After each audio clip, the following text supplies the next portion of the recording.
নমস্কাৰ আপোনালোক সকলোকে মোৰ ইউটিউব চেনেল আমিনুল চিআৰচিচিলৈ পুনৰ এবাৰ স্বাগতম জনাইছোঁ। মিড ডে মিলৰ ৰান্ধনীসকলৰ অনিৰ্দিষ্টকালীন আন্দোলন 9 ফেব্ৰুৱাৰীৰ পৰা এই আন্দোলন আৰম্ভ হ'ব। 9 ফেব্ৰুৱাৰীত বৃহৎ আন্দোলন ঘোষণা সদৌ অসম প্ৰাথমিক আৰু উচ্চ প্ৰাথমিক মধ্যাহ্ন ভোজন ৰান্ধনী সন্থাৰ।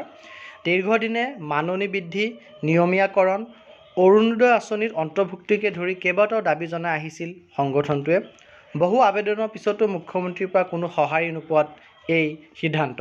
ৰাজ্যৰ 1,18,998 গৰাকী ৰান্ধনী সহায়িকাই সাব্যস্ত কৰিব এই প্ৰতিবাদ। সদৌ অসম প্ৰাথমিক আৰু উচ্চ প্ৰাথমিক বিদ্যালয় মধ্যাহ্ন ভোজন ৰান্ধনী সহায়িকা সন্থাৰ পেডত বাতৰি কাকতসমূহলৈ দিয়া প্ৰেছ বিজ্ঞপ্তিত তেওঁলোকে উল্লেখ কৰিছে যে সদৌ অসম প্ৰাথমিক আৰু উচ্চ প্ৰাথমিক বিদ্যালয়ৰ মধ্যাহ্ন ভোজন ৰান্ধনী সহায়িকা সন্থাৰ অনিৰ্দিষ্টকালীন আন্দোলনৰ ঘোষণাৰ সন্দৰ্ভত তেওঁলোকে সাংবাদিক বন্ধুসকললৈ এই পত্ৰ পঠাইছে। তাত তেওঁলোকে উল্লেখ কৰিছে, নমস্কাৰ গ্ৰহণ কৰিব। সদৌ অসম প্ৰাথমিক আৰু উচ্চ প্ৰাথমিক বিদ্যালয়ৰ মধ্যাহ্ন ভোজন ৰান্ধনী সহায়িকা সন্থাৰ কৰ্মৰত হৈ থকা 1,18,998 গৰাকী ৰন্ধনকৰ্মী আৰু সহায়িকাই বিগত ভালেমান বছৰ ধৰি নিজৰ মাননি বৃদ্ধি, অৰুণোদয় আঁচনিৰ অন্তৰ্ভুক্ত, নিয়মীয়াকৰণকে ধৰি ভালেমান কেইটা বিষয় লৈ দাবী আন্দোলন আৰু আলোচনা কৰি আহিছিলোঁ। কিন্তু ৰাজ্যখনৰ সৰ্বস্তৰৰ জনতাৰ বাবে আঁচনি আৰু মৰম স্নেহ থকা মাননীয় মুখ্যমন্ত্ৰী ডক্টৰ হিমন্ত বিশ্ব শৰ্মা ডাঙৰীয়াৰ আমাৰ ৰন্ধনকৰ্মীসকলৰ বাবে তিল মানুহ ভাবিবলৈ আহৰি নাই। মাননীয় শিক্ষামন্ত্ৰী ডক্টৰ অনুজ পেগু ডাঙৰীয়াৰ লগত বাৰম্বাৰ আলোচনা বিলোচনা হৈছে যদিও আজিকপতিও আমি তেখেতৰ পৰা কোনো সমাধান পাবলৈ সক্ষম হোৱা নাই।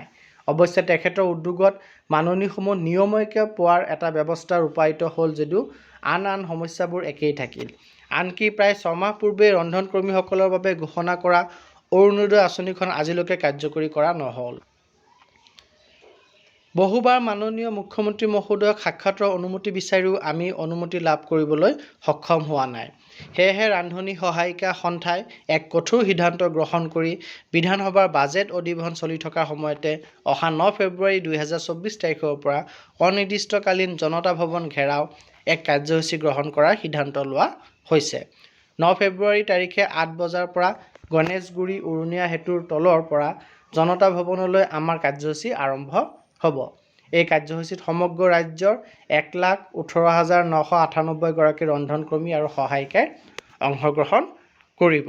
শেষত তেওঁলোকে লিখিছে, অসম চৰকাৰৰ মাননীয় মুখ্যমন্ত্ৰী মহোদয়ৰ কোনো সহানুভূতি লাভ নকৰি আমি ৰন্ধন আই মাতৃসকলে এই কঠোৰ সিদ্ধান্ত গ্ৰহণ কৰিছোঁ। আৰু মুখ্য উপদেষ্টা, সভানেত্ৰী আৰু সম্পাদকে ইয়াত স্বাক্ষৰ কৰিছে। গতিকে অহা 9 ফেব্ৰুৱাৰীৰ পৰা অনিৰ্দিষ্টকালীনভাৱে তেওঁলোকৰ আন্দোলন কাৰ্যসূচী গ্ৰহণ কৰিছে। এই সম্পৰ্কে সকলো পক্ষকে অৱগত কৰোৱা হৈছে।